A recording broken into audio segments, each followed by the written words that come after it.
Top 3 winter fragrances যেগুলো মেখে আমি র্যান্ডম স্ট্রেঞ্জারদের থেকেও কমপ্লিমেন্ট পেয়েছি।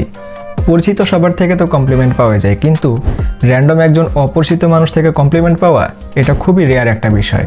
আর এই অসাধ্য কাজটাকে প্রথমে সাধন করেছে PDM লেটন। তো লেটন মেখে একদিন একটা রেস্টুরেন্টে লাঞ্চ করতে গিয়েছিলাম।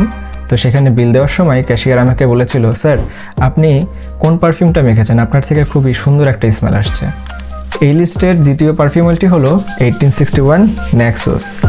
এটি মেখে একদিন মেট্রো রেলে করে যাচ্ছিলাম, তো আমার পিছনে একজন ভদ্রলোক দাঁড়িয়ে ছিল। তিনি বললেন যে ভাইয়া আপনি কি কোনো পারফিউম মেখেছেন? আমি বললাম হ্যাঁ। তিনি আমার কাছে পারফিউমটির নাম জিজ্ঞাসা করলেন এবং বললেন পারফিউমটার স্মেল আসলেই অনেক সুন্দর।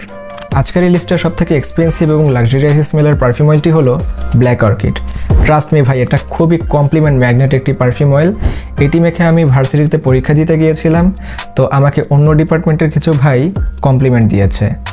আমি বেসিক্যালি উইন্টার টাইমে হালকা সুইট, একটু স্পাইসি এবং কিছুটা গোরমন্ড টাইপের ফ্রেগ্রেন্স পছন্দ করি। আপনার পছন্দও যদি আমার মতো হয় তাহলে এই তিনটা মাস্ট ট্রাই।